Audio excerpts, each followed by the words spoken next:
નમસ્કાર વિદ્યાર્થી મિત્રો, સ્કાય ઇન્ટરનેશનલ મોન્ટેસરી દ્વારા ચાલી રહેલા ઓનલાઈન શિક્ષણમાં હું મેહુલ યાદવ આપ સર્વે વિદ્યાર્થીઓનું હાર્દિક સ્વાગત કરું છું. વિદ્યાર્થી મિત્રો, આપણે ધોરણ 10 પાઠ નંબર 18 સામાજિક વિજ્ઞાનમાં ભાવ વધારો અને ગ્રાહક જાગૃતિ વિશેની ચર્ચા કરી રહ્યા છીએ.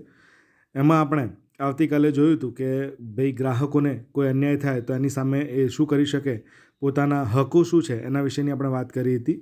અને એનાથી આગળ આજે આપણે ગ્રાહકોની ફરજો શું છે એના વિશેની ચર્ચા કરી અને આગળ જોઈએ છીએ. તો કે ગ્રાહકો જેમ પોતાના અધિકારો માટે સાવધ રહે છે તેમ તેની જવાબદારીઓ કે ફરજો પ્રત્યે પણ એટલી સજાગતા રાખવી જોઈએ. એટલે કે ભાઈ જેમ પોતાના અધિકારો માટે સજાગ છે, જાગૃત છે, એવી રીતે એની જરૂરિયાત જે ફરજો છે એના પ્રત્યે પણ એનામાં જાગૃતતા હોવી જોઈએ. તો શું છે જોઈએ તો કે ગ્રાહકોએ ખરીદી વખતે ચીજવસ્તુઓ કે સેવાની સાચી પસંદગી કરવી જોઈએ. વસ્તુની ખરીદીમાં ગુણવત્તા, વ્યાજબી ભાવ, ગેરંટી કે વોરંટી, વેચાણ પછીની સેવા કે BIS અને ISI કે એગમાર્ક જેવા ગુણવત્તાના માનક ચિહ્નો નિશાનીવાળી જ વસ્તુઓ ખરીદવી જોઈએ. ભાઈ આપણે જોઈ ગયા છીએ કે ભાઈ ગુણવત્તા અને વ્યાજબી ભાવને બધું તો જોવું જ જોઈએ. એની સાથે હોલમાર્ક છે કે નહીં, આ હોલમાર્કની ચર્ચા આપણે આગળના ધોરણોમાં પણ કરી ગયા છીએ કે ભાઈ દરેક વસ્તુની ગુણવત્તા માટે હોલમાર્ક આપેલા હોય છે. BIS, ISI, એગમાર્ક, બરાબર, અલગ અલગ વસ્તુઓ પર ખાણીપીણી માટે અલગ હોય છે. કોઈ બીજી વસ્તુ તમે વસ્તુઓ ખરીદવા જાઓ છો, તો ઊન ખરીદવા જાઓ છો, સોનું ખરીદવા જાઓ છો, તો બંનેને બધા માટે અલગ અલગ માનક ચિહ્નો સરકાર દ્વારા આ ચિહ્નો આપેલા છે. તો એની પણ ખાતરી આપણે કરી લેવી જોઈએ. ગ્રાહક તરીકે તેના નિર્ણયોમાં, વ્યવહારોમાં શાણપણ, બુદ્ધિપૂર્વકનું, ગણતરીબાજ તરીકે વિવેક બુદ્ધિપૂર્વકનું વર્તન હોવું જોઈએ. ભૂલ થઈ ગઈ, સોરી. વસ્તુઓ ખરીદવી જોઈએ. વીજળી કે ઇલેક્ટ્રોનિક્સ ઉપકરણોની ખરીદી વખતે સ્ટાન્ડર્ડ કે બ્રાન્ડ નામવાળી વસ્તુની ખરીદીને જ પ્રાથમિકતા આપવી જોઈએ. પણ તમે ભાઈ જ્યારે પણ જો કોઈ ઇલેક્ટ્રિકલ વસ્તુ લેતા હોય તો એમાં શું કરવું જોઈએ ભાઈ, બ્રાન્ડેડ એટલે કે સારી ગુણવત્તાવાળી વસ્તુ જ લેવી જોઈએ. જો તમે ઓછી ગુણવત્તાવાળી લેશો તો એમાં શું થશે ભાઈ, ઘણીવાર કોઈક સારી ગુણવત્તાવાળી વસ્તુ ઉપયોગ ના થઈ હોય અને પરિણામે એ શું થઈ શકે ભાઈ, ઇલેક્ટ્રિસિટી તમારી આખા ઘરની પણ જઈ શકે છે. એટલા માટે સારી ગુણવત્તાવાળી વસ્તુ લેવી જોઈએ. બીજું છે, ખરીદી સમયે અનેકવિધ વસ્તુઓમાંથી વસ્તુની પસંદગી અંગેનો નિર્ણય લેતી વખતે વસ્તુ વિશેની તમામ માહિતી લેબલ અને જાહેરાત મુજબ ચકાસીને, ખાતરી કરીને, સમજુ અને જાગૃત ગ્રાહક બનીને જવાબદારીપૂર્વક નિર્ણય કરી ખરીદી કરવી જોઈએ.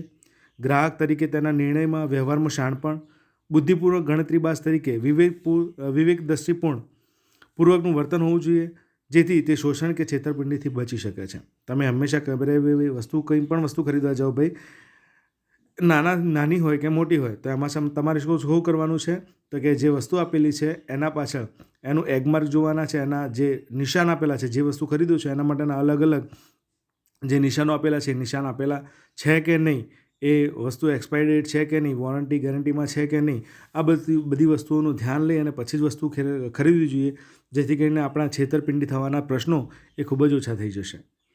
ગ્રાહકની ફરજ છે કે તેને તેના નિર્ણયો, તેના વર્તન વ્યવહાર દ્વારા વિક્રેતાઓ કે ઉત્પાદકો સાથે એક સજ્જન અને પ્રામાણિક વ્યક્તિ તરીકેની ખાતરી કરાવવાની છે, એવી અપેક્ષા પણ કાયદામાં રાખવામાં આવી છે. તમે શું છો ભાઈ, તમે કોઈ પણ વસ્તુ ખરીદો છો તો તમે આ બધી વસ્તુઓની જાણકારી કરી અને પછી ખરીદતા હોય તો તમે એક સારા સજ્જન વ્યક્તિ છો એવું તમે પ્રતિપાદિત કરી શકો છો, બતાવી શકો છો.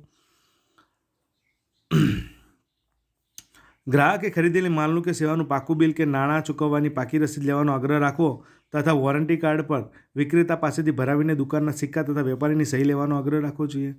એક સરસ મજાની ભાઈ આના પાછળ એક સરસ મજાની વાર્તા પણ હતી કે એક ભાઈ ટીવી લેવા જાય છે અને ટીવી લઈ અને ઘરે જાય છે અને થોડા દિવસમાં ટીવી બગડી જાય છે. ભાઈ જ્યારે પાછા જાય છે ત્યારે દુકાન માલિક એમ કહે છે કે આ ટીવી તો મેં તમને આપ્યું જ નથી, તમારી પાસે શું સબૂતી છે? પણ ભાઈએ શું કર્યું હતું, એ જ્યારે ટીવી લીધું હતું ત્યારે વોરંટી કાર્ડ ભરાયું હતું અને એમાં દુકાનના સહી સિક્કા કર્યા હતા. પરિણામે શું કરે છે ભાઈ, એ કન્ઝ્યુમર કોર્ટમાં જાય છે અને કન્ઝ્યુમર કોર્ટમાં જઈ અને પોતાની દલીલો વ્યક્ત કરે છે કે મને આ ટીવી આટલામાં આપ્યું હતું, આ વોરંટી કાર્ડ સાથેનું, તો આના આટલા સમયગાળામાં જ્યારે બંધ થયું ત્યારે કન્ઝ્યુમર કોર્ટ શું કરે છે ભાઈ, એ જે પાવતી અને સહી સિક્કાના આધારે એ ભાઈ દુકાન માલિકને સજા કરે છે અને એમને ફરી પાછું નવું ટીવી આપવા માટે દર્શાવે છે. તો આ ક્યારે બને છે કે જ્યારે તમે કોઈ પણ વસ્તુ લો છો, એનું પાકું બિલ લો છો અથવા તો વોરંટી ગેરંટી કાર્ડના સહી સિક્કા સાથે બિલ સાથે લેતા હોય ત્યારે તમે આ પદ્ધતિ અપનાવી શકો છો. જો ન લો તો તમે કશું કરી શકો નહીં. ત્યારબાદ જોઈએ કે ગ્રાહકોએ બિનરાજકીય અને બિનધંધાકીય ધોરણે સ્વૈચ્છિક રીતે ભેગા થઈને સ્વૈચ્છિક ગ્રાહક મંડળો કે સંગઠનો રચવા જોઈએ અને તે મંડળો દ્વારા ગ્રાહકોની ફરિયાદોના નિકાલ માટે કાયદેસરની લડત આપવાની તૈયારી રાખવી જોઈએ. સરકારની ગ્રાહક સંબંધી વિવિધ સમિતિમાં પ્રતિનિધિત્વ માંગવું જોઈએ અને જે થકી શોષણમાં સામે લડી લેવું પણ એ પણ ગ્રાહકની ફરજ છે. શું કરવું જોઈએ ભાઈ? ઘણા બધા ગ્રાહકોએ ભેગા થઈને ગ્રાહક મંડળ રચવું જોઈએ, જેથી કરીને ક્યારેય પણ કોઈને અન્યાય થાય તો એ ગ્રાહક મંડળ તમારી મદદ કરી શકે અને તમે ન્યાય મેળવી શકો. ગ્રાહક તેની સાચી ફરિયાદ સામે સંબંધિત વિભાગના અધિકારીઓને મૌખિક અથવા લેખિત સ્વરૂપમાં અચૂક રજૂઆત કે ફરિયાદ કરવી જોઈએ. વ્યાપક હિતોને સ્પર્શતી ફરિયાદોના નિવારણ અર્થે ગ્રાહક મંડળો અને વિવિધ સેવાભાવી સંસ્થાઓનો સહકાર પણ પ્રાપ્ત કરવો જોઈએ. ગ્રાહકે વસ્તુની ખરીદીમાં માલની ગુણવત્તા સંદર્ભે કે માલની સલામતીના ધોરણોમાં કોઈ જ પ્રકારની બાંધછોડ કે સમજૂતી ન કરવી જોઈએ. કોઈ માલમાં 10-20% જો ઓછું હોય તો એ ચલાવી ન લેવું જોઈએ. પૂરેપૂરી 100% કંપનીવાળું કે સારી ગેરંટીવાળું કે સારી વસ્તુઓનો અંદર ઉપયોગ થયેલો હોય એવી વસ્તુઓનું ઉત્પાદન હોય એને જ પ્રાધાન્યતા આપવી જોઈએ. ખરીદીમાં પેકિંગ, કિંમત, ઉત્પાદન કર્યાની તારીખ, બેચ નંબર, ચોખ્ખું વજન, અંતિમ તિથિ, એક્સપાયરી ડેટ, ઉત્પાદનનું નામ, સરનામું વગેરે જોઈને તપાસીને ચકાસીને ખરીદવાનો આગ્રહ હંમેશા રાખવો જોઈએ. ઘણીવાર એવું થાય છે કે ભાઈ કોઈ દુકાનમાં માલ વેચાતો ના હોય, તમે લેવા જાઓ ત્યારે તમને એક્સપાયરી ડેટવાળું આપી દે, પરિણામે એક્સપાયરી ડેટ તમે લઈને જાઓ, તમે ઘરે તમારા સ્વાસ્થ્યને પણ નુકસાન કરે. તો એ આપણી ભૂલ છે કે આપણે ભાઈ દુકાનદારની તો ભૂલ છે જ, એની સાથે સાથે આપણી પણ ભૂલ છે કે આપણે એક્સપાયરી ડેટ થયેલી વસ્તુ એ ઉપયોગમાં લીધી અને એને ખરીદી લીધી. તો એ પહેલાં ચકાસવું જોઈએ. ત્યારબાદ ખરીદી વખતે માલ ભળતો હોય, બનાવટી કે નકલી હોય, વજનમાં ઘટ પડતી હોય તો તરત જ ગ્રાહકે વેપારીનું ધ્યાન દોરવું જોઈએ. અને વેપારી પાસેથી ફરિયાદના નિકાલમાં વિલંબ થાય તો સત્તામંડળો કે ગ્રાહક કોર્ટ સમક્ષ દાદ માંગતી અરજી કરવી જોઈએ. આમ ગ્રાહકે જવાબદાર નાગરિક તરીકેની ફરજ અદા કરવી જોઈએ. ગ્રાહકે પોતાની જરૂરિયાત મુજબ પૂરતી માત્રામાં કે સંખ્યામાં વસ્તુઓ ખરીદવી જોઈએ. આકર્ષક જાહેરાતોથી અંજાઈને કે દેખાદેખીથી કે સેલમાંથી બિનજરૂરી કે ખોટી ખરીદી બચવું જોઈએ અને નાણાંને વેડફવા જોઈએ નહીં. ભાઈ તમને જો કોઈ વસ્તુ 100 રૂપિયાની મળતી હોય ને એની 10 રૂપિયામાં મળે તો તમારે એનાથી ભ્રમિત ન થવું જોઈએ કે ભાઈ સસ્તી મળે છે ને ચાલો લઈ લો. એમાં શું હોય ભાઈ 10 રૂપિયાની વસ્તુ એ 10 રૂપિયા જેવી જ હોય. પરિણામે તમારે એમાંથી બચવું જોઈએ અને તમારે પૈસા જે ખર્ચો છે એનાથી બચવું જોઈએ. ખરીદી વખતે વજનના માપિયા, વજન કાંટો, તોલમાપના સાધનો અને ઇલેક્ટ્રોનિક્સ યંત્રો બરાબર છે કે કેમ તેની ખાતરી ગ્રાહકોએ કરવી જોઈએ. આપણે શાકભાજી લેવા જઈએ ત્યારે ઘરે ઘણીવાર શાકભાજીવાળા એવું કરતા હોય છે કે નીચે ભાઈ તમારા ત્રાજવાના નીચે એક અલગ બાટ લગાવેલો હોય, પરિણામે પોતે જે શાકભાજી 500 તોડવાની હોય એની જગ્યાએ 250 તોડે તો પણ અંદર તો 500 જ દેખાતું હોય. તો આ ભૂલ પણ આપણે જાતે ગ્રાહકે જાગૃત બની એને પકડવી જોઈએ. તોલમાપના સાધનોને નિયમિત ચકાસણી અને ખરાઈ વખત તપાસ અધિકારી દ્વારા થઈ છે કે નહીં તેની ખાતરી કરવી જોઈએ. આના માટે તમે ભાઈ જોઈ શકો છો કે હવે તમે કોઈ પણ રેસ્ટોરન્ટમાં કે ક્યાંય જમવા જાઓ ત્યાં આગળ સરસ મજાનું એક બોર્ડ મારેલું હોય છે કે રસોડું જોઈને જમવા બેસો. તો એ ભાઈ શું છે, શાના માટેનું છે? તો કે આપણા માટે છે કે આપણે જોઈ શકીએ કે એમાં યોગ્ય ચકાસણી થાય છે કે નહીં, આપણે જે ખાઈ રહ્યા છીએ સારું છે કે નહીં. એ માટે આપણા માટેની એક સરસ મજાની પ્રવૃત્તિ હાથ ધરેલી છે સરકાર દ્વારા.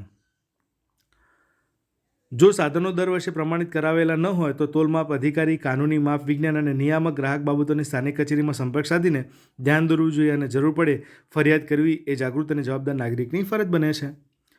ગ્રાહકે ગેસ સિલિન્ડર આવે તો તેનું સીલ તપાસવું કે અકબંધ છે કે નહીં, એટલે કે બંધ છે કે ખુલ્લેલું છે એ જોવું જોઈએ. આશરે વજન ચેક કરવું જોઈએ. એમાં લખેલું હોય છે ભાઈ જ્યારે પણ તમારે ઘરે ગેસનો હવે તો જો કે પાઇપલાઇન આવી ગઈ છે, પણ જો ન હોય અને હજી પણ તમે સિલિન્ડરનો ઉપયોગ કરતા હોય તો સિલિન્ડરનું માપ એ જે પણ આવે છે એના સાથે જે ડિલિવરી કરવા આવે છે ગેસના સિલિન્ડરની એની પાસે વજન કાંટો હોય છે તો વજન કાંટો માપી લેવો. એ બંધ છે કે નહીં, ખુલ્લો છે કે બંધ, એ બધાની તમારે ચકાસણી કરી લેવી જોઈએ.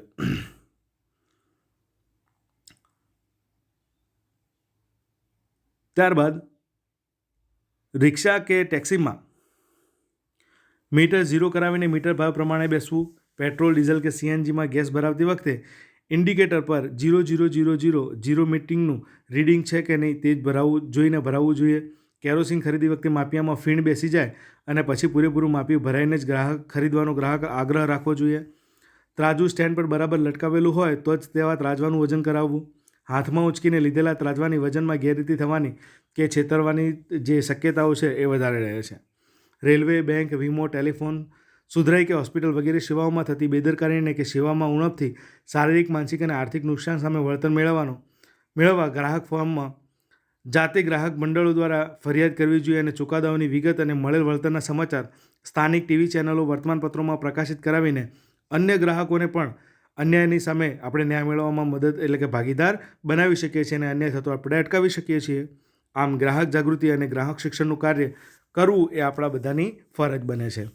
ગ્રાહક શિક્ષણ દ્વારા ગ્રાહક જાગૃતિના તમામ કાર્યક્રમો, ઝુંબેશો અને ગ્રાહક મંડળો દ્વારા યોજાતી કાર્યશિબિર, પરિસંવાદ કે સેમિનારમાં ઉત્સાહભેર જોડાઈને સમાજમાં ગ્રાહક સુરક્ષાના ક્ષેત્રે જાગૃતિ લાવવાનો અભિયાનને વેગ આપવામાં યથાશક્તિ આપણે મદદ કરવી જોઈએ. જે પણ આપણે મદદ કરી શકીએ છીએ આપણે કરવી જોઈએ, કારણ કે આપણા જેવા બધા આપણે શું છીએ ભાઈ, ગ્રાહક જ છીએ.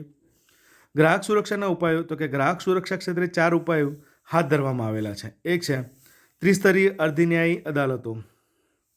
અહીંયા એક સરસ મજાનું ચિત્ર આપેલું છે, એમાં તમે જોઈ શકો છો. તો કે રાષ્ટ્રીય સુરક્ષા ધારો 1986 અન્વયે કેન્દ્રીય ગ્રાહક સુરક્ષા કાઉન્સિલ રાષ્ટ્રીય ઉપભોક્તા આયોગની રચના કરી છે, જે રાજ્ય કક્ષાએ રાજ્ય ઉપભોક્તા આયોગની રચના કરી છે.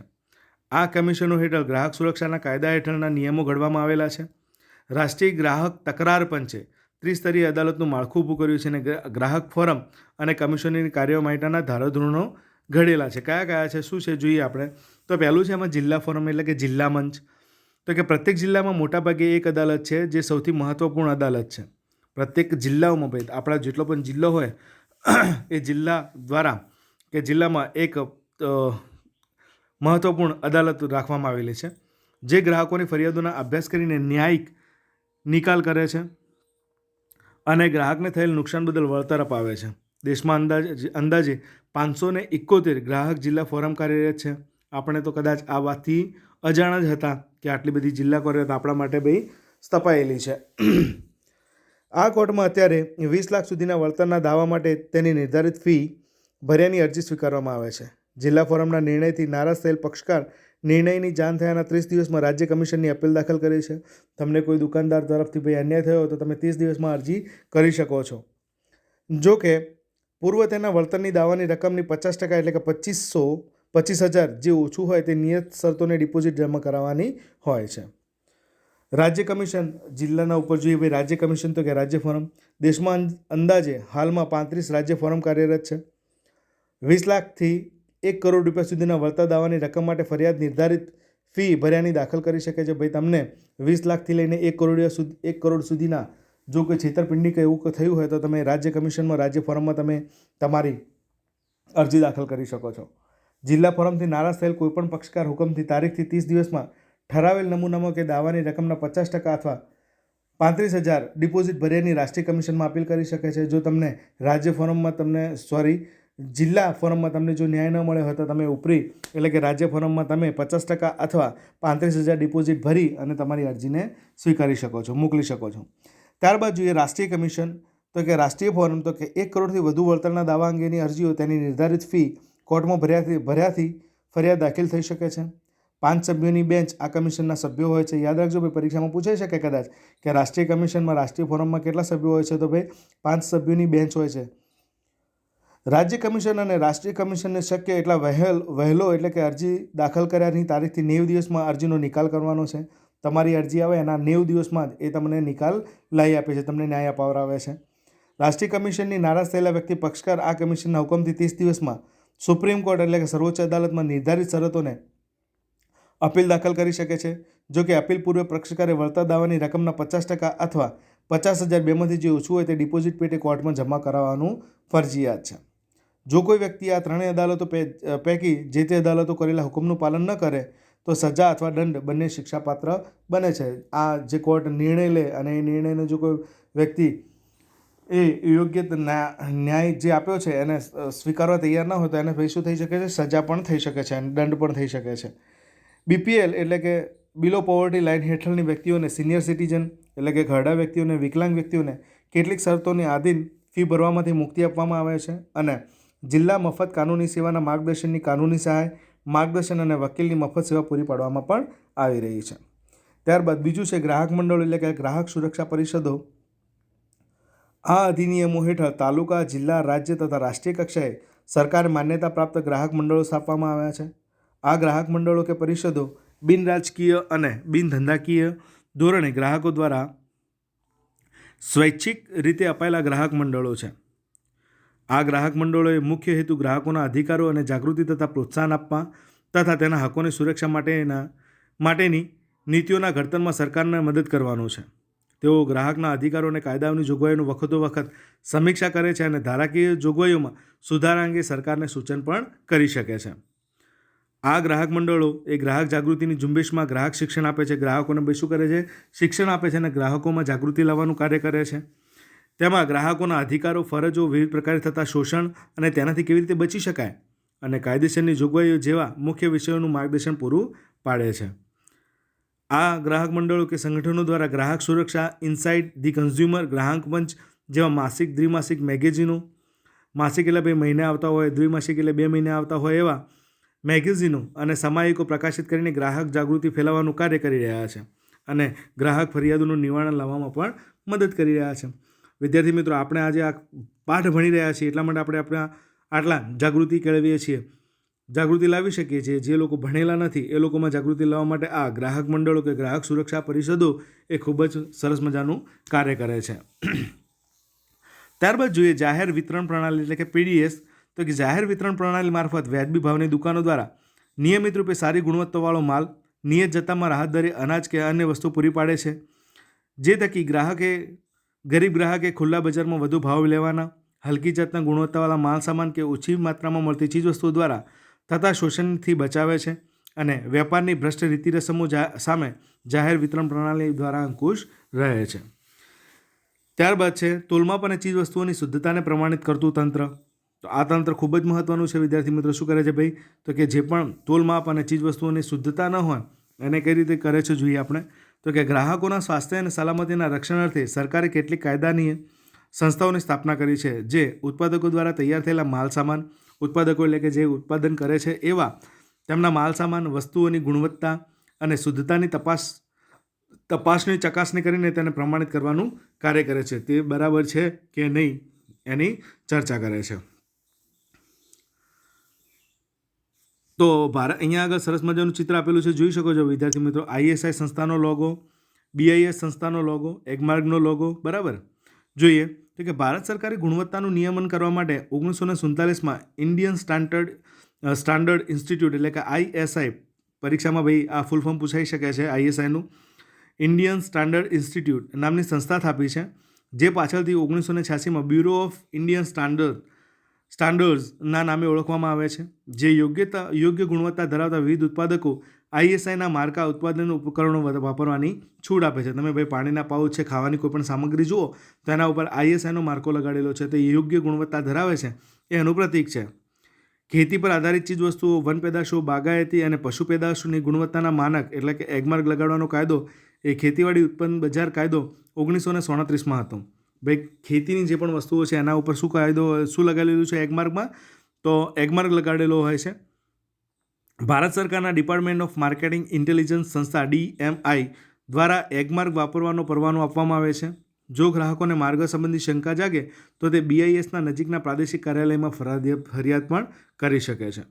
આ ઉપરાંત સોનાના દાગીના ઉપર કયો હોલમાર્ક લાગે છે પરીક્ષામાં પૂછાઈ શકે.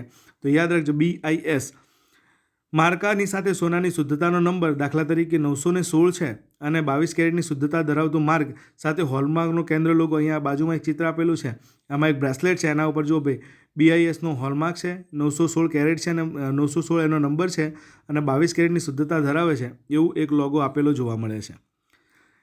જે તે હોલમાર્ક થયું છે, જે શું છે ભાઈ કે જ્યારે જે તે વર્ષમાં હોલમાર્ક થયું છે તેના માટેનું ચિહ્ન છે.